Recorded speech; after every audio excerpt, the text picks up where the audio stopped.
Hi guys, ayan, magandang hapon po sa inyong lahat. Ayan, mag-update ako sa inyo guys dito sa mga plants natin dito sa veranda. Ayan. At kung makikita nyo, ayan po yung ating UV net. 35% po yan off ang ating UV net. Kaya ang mga plants po natin dito, pag umulan, talagang nababasa po talaga sila. So ayan, at doon tayo mag-umpisa. Ito po yung dito sa baba, hindi na natin natanggal yung iba. Ayan. Dahil sa dami na ng mga plants natin guys, usually talaga alam niyo ba pag summer binababa ko yung iba diyan. Kaso nga po dahil talagang nagdoble na yung mga plants natin, ayan, at hindi na natin na ibaba yung iba guys. So ayan, healthy naman yung mga plants natin dito. Pero meron pa rin ganyan yung sobrang init pa rin yan guys. So yung mga ganyan. Katulad nito yung aking. Ayan, tignan nyo po parang naglagas na siya. Healthy naman yung body niya. Si ano yan guys. Ang laki-laki ng dahon yan guys. Mas malaki pa dito. Yan, mas malaki pa yan kay Japan Moon River. Ayan.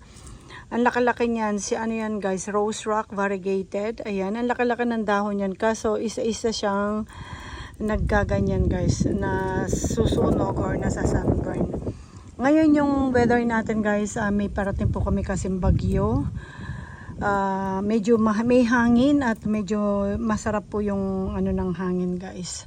So pero kanina guys mainit yung yung sikat ng araw. So ayan, dahil nga po yung bagyo natin ay paparating, yan minsan kukulimlim.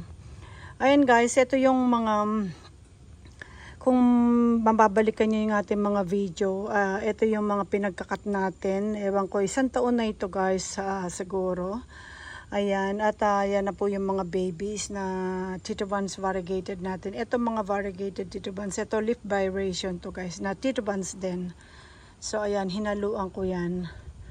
So ayan po.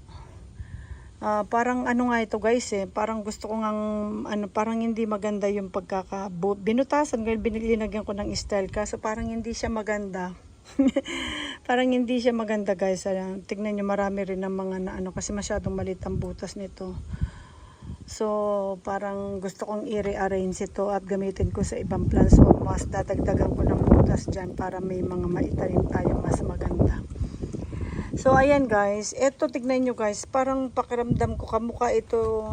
Minsan nagtataka ko, hindi ba kaya ito kamukha ng ghosty? Ayan, ito rin ghosty. Pero alam nyo po ba, iba yung pangalan nito. Kahit may bagyo kami nung lakas ng hangin namin guys, hindi siya tinumba. Ayan, ang dami niyang babies na kulay pink. Ayan. Ano bang pangalan nito? Si Pierre ano pa itong pangalan nito? Pierin. Ayan guys, ang pangalan po niya ay Pierin. Pero parang pag tinitignan ko siya, parang kamukha siya ni Ghosty. Pero tignan nyo guys yung kanyang mga color ng mga new babies. Ayan, yung mga suli na. At mga pink ang color guys. So kaya linagay ko siya sa mas ganito. Ang niya, ang dating niya, ang niya guys, para mailagay, maano ko siya sa hanging plants. Yan guys, sa hanging plants ko target yan. So yan ang ghosty natin. Tignan nyo po. Tignan nyo. Di po ba parehas? Hindi ko alam guys. May konti lang guys ang pagkakaiba. Parang mas pinkish ito. Ayan, mas pinkish itong si Pierin.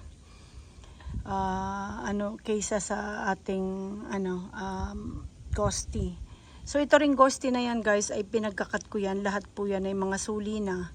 Pinagkakat natin yan. Diyan tayo nag-propagate, kumuha ng mga propagation. Mga propagation din yan guys na tinanim natin. Pinagsama-sama natin yung mga nasa small pots. And then ayan. Okay na rin po sila. Yan, mga babies na po yan. At yung ating mga cubic frost variegated. Ang cubic frost variegated, pag nagmamature yung kanyang body, yung kanyang pinaka-stem, yan, ang dami niyang suli. Ang dami niya pong magsuli. Kaso yung isang malaki kong ganito guys, ang dami niyang suli. Inatake ng mealybugs at nandun po sa baba. Inano natin, dahil sa sobrang dry nung summer, nakakatakot silang diligan. Hindi po ako nagdidilig, kaso inatake yun ng ng millibugs guys, buo pala yung body niya kasi parang kitingin ko nga unhealthy. So ngayon nasa baba. Ito rin cubic frost variegated po ng aking first generation na baby ng aking pero dahil hindi naman siya variegated, from variegated mom to, pero yung baby niya guys ay variegated. Ayan, nakikita ninyo. Tinanggalan ko ito ng dahon yan dyan para mas ma-expose yung mga nasa baba. So ayan guys, para kasi may mga variegated tayo banda ron. Ito si si Ariel. Ayan, si Ariel. Isang rosette lang to, dumami na. Pero naglagas din siya guys. Naglagas din. Grabe po kasi ang init namin ngayon. At pasalamat ako hindi namatay yung variegated natin Violet Queen. Ayan po. Yung variegated natin Violet Queen, pa rin siya, buhay. Pero ayan, hindi rin siya masyadong lumalaki. Mabagal lang yung paglaki niya. Yung non-variegated natin, ayan, ang dami ng babies. Ito lip vibration to yung sa kabila guys. So ayan, kung makikita nyo po, hindi pa natin mga yan yung mga ganito na ayan. Ito, lumiitan ang rosette nito kasi buti hindi nag-uumpisa dyan ng yung yan, ganyan po, nagkakasunog at saka o yan, kahit ito na, uubusan na rin ito ng dahon sa ilalim. Ayan, mga ganyan guys. Umulan kami kagabi guys na napakalakas. Ayan.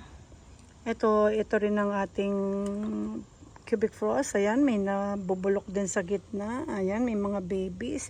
Mga natin ito guys, I think mga leaf propagation na natin itong mga ito. Ayan. Kunin na natin yan. So, konti na lang, konting panahon na lang. Ito rin banda rito, ayan, at nagmamature na yung kanyang yan po yung mga suli niya, variegated. Ito Tokobetsu kung binili ito, binili ko ito, pinorchase ko rin ito sa Korea guys.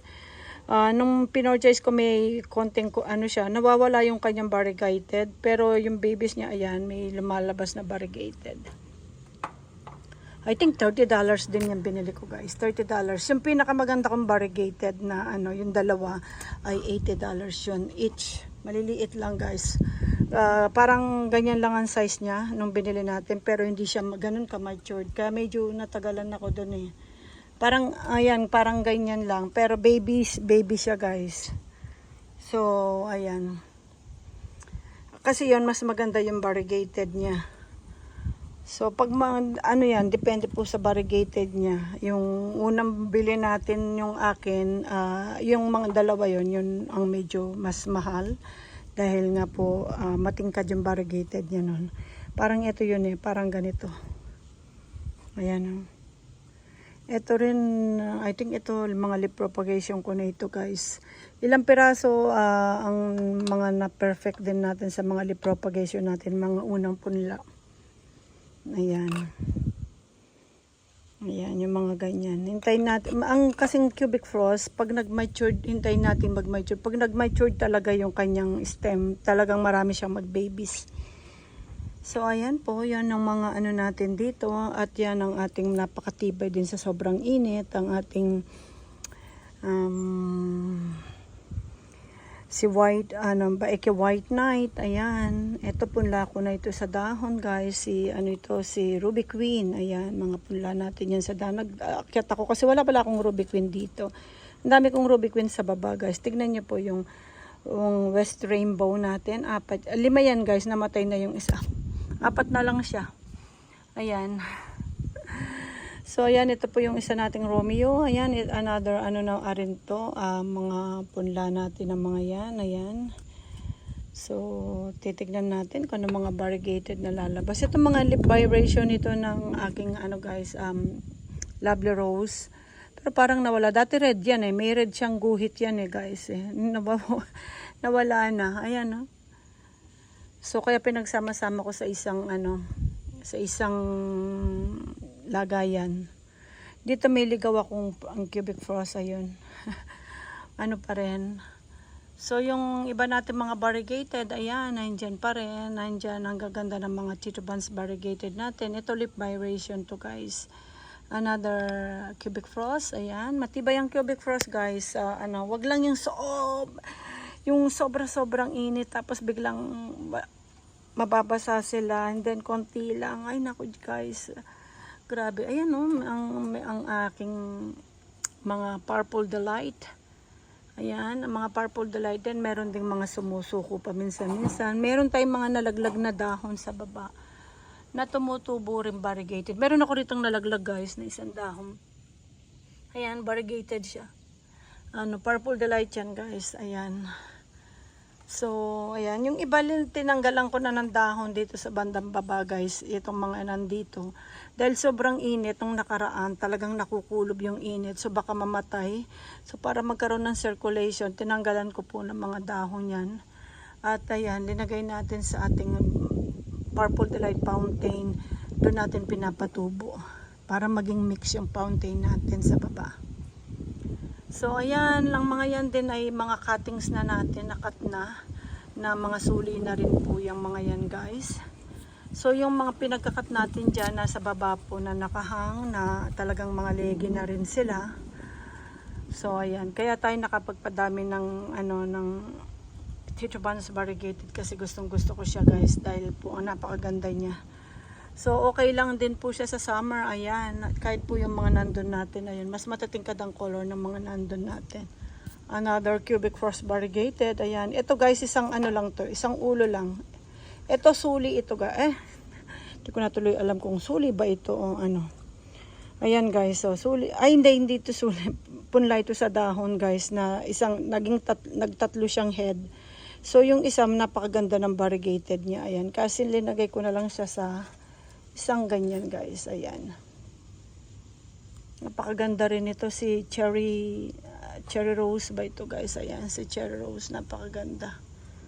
Ayan. Ito si nakalimutan ko na. Another cubic frost variegated, ayan. So matibay kasi ang cubic frost variegated guys na sa summer. Kaso guys, talagang ayan, minsan naglalagas din, hindi rin naman kasi siya talaga ito ganon din ito. Ayan, mga pinagkakat din natin, mga suli na rin po yan, mga Chichobans variegated. So ayan, baka itong mga ito guys, ikakat natin yung mga head nila, yung mga purple delight na yan, na para makapagpapunla po tayo. Ayan, ikakat ko yan after na ng summer. Ayan guys, ikakat natin lahat yan para magkasuli. Parang ito guys, after natin makat, ito, sa dami ko rin yung dating purple delight guys. Ito lang ang naging nabuhay ko. So after kong makat, ayan, nagsuli siya ng 3. Yung dalawa, yung isa tumubo lang ng dahon, yung isa talaga suli niya ay hindi siya variegated. Ayan Yung 3, ayan po, variegated sila guys. So, pero nakalbo na rin sila sa sobrang init. Ayan, pa isa-isa nagdadry yung mga dahon nila. But, nalaglag yung isang dahon. But, ang importante po kasi sa akin yan, yung buhay sila. Wala na hindi ko na sila alam. Kung tanggalin ko sa lirit, baka mamatay lang po sila guys. Ganyan. So, ayan, ang mga update natin sa inyo. Ayan, ito naman ay si blood swallow. Ayan, tinanggal ko siya sa taas. Nandito na po siya sa At yung ating dati red na red yan guys. Ayan, ito ang ating naging compact na siya.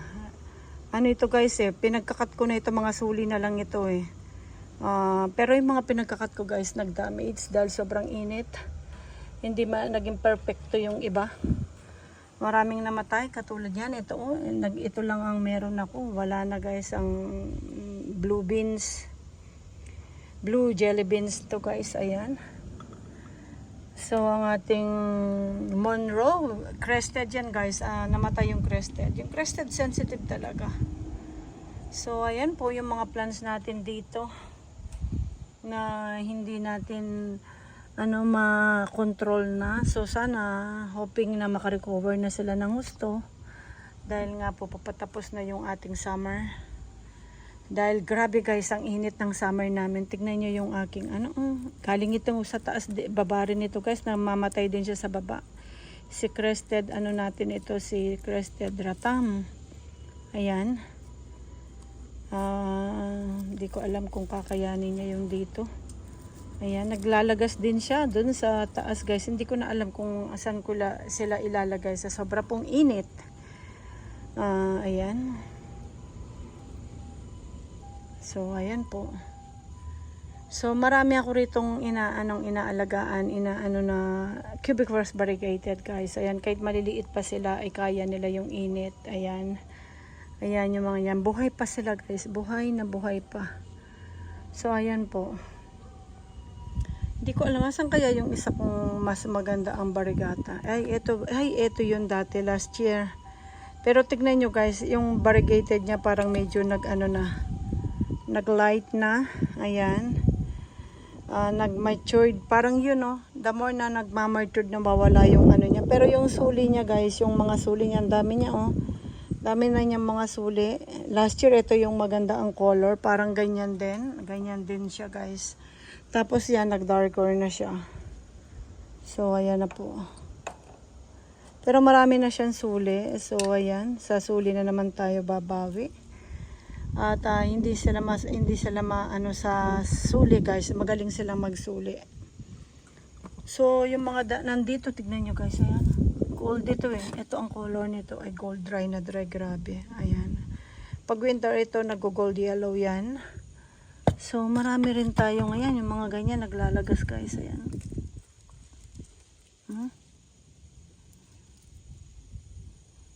So, ayan. Okay naman po sila. Buhay pa naman. Kaso, marami po talaga tayong ganyan ang dating nila. Ito, buti tumigil yung paglalagas niya. Si Fidelio. Ayan, Agaboides Fidelio. Ayan po.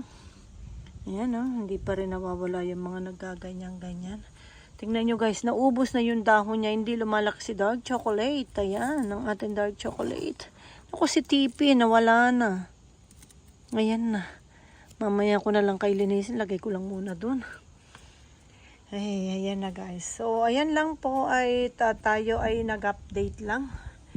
Dito sa mga plans natin ay hoping na patapos na talaga yung ating summer. At nararamdaman ko na ang konti yung lamig ng hangin. Ayan po guys. Daming baby ng ating si Blue Heron variegated. Ayan.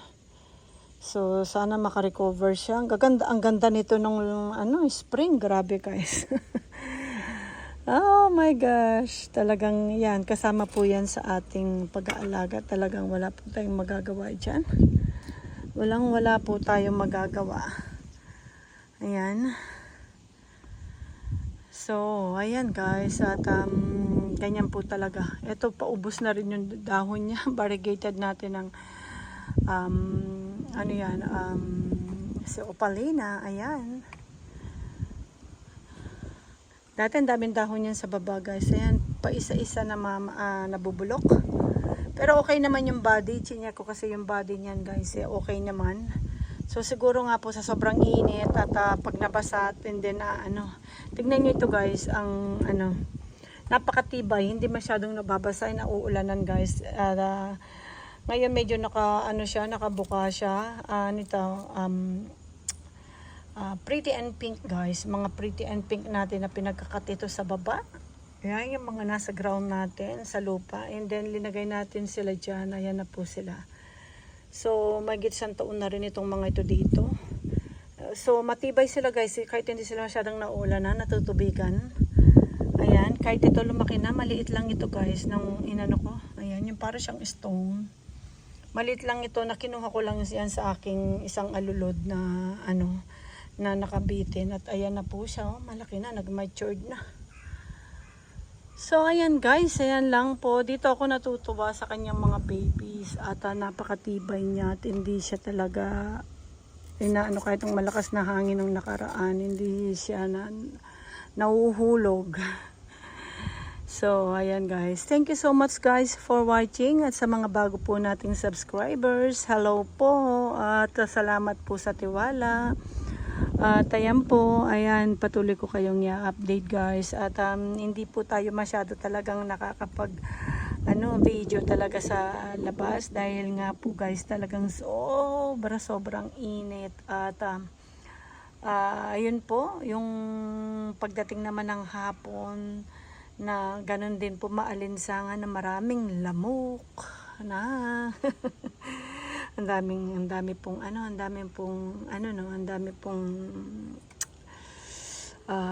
reklamo. Hindi naman po guys at sobra talagang minsan kasi kapag nagbibideo ka hindi tayo nakakapag dahil nga po ang dami nating tinatanggalan talagang mga damage, yung mga mga dry leaves, yung mga ganyan guys.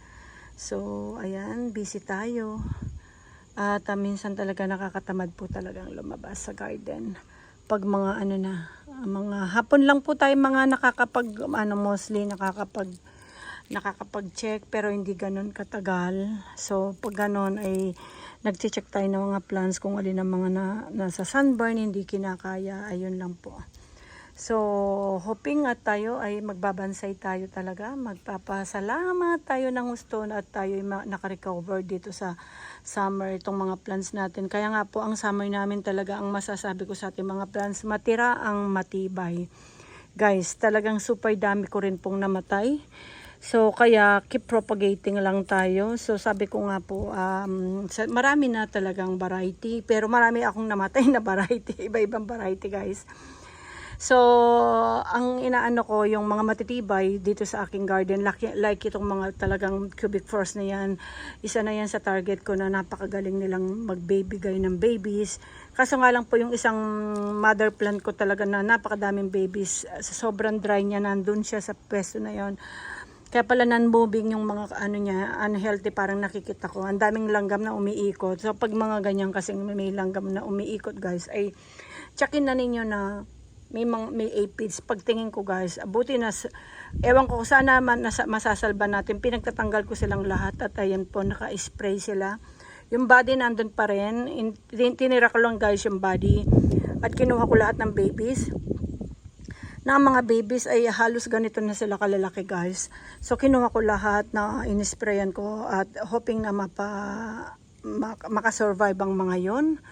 At natin sila, mapalaki natin, maging healthy rin, bumalik yung pagka-healthy nila guys.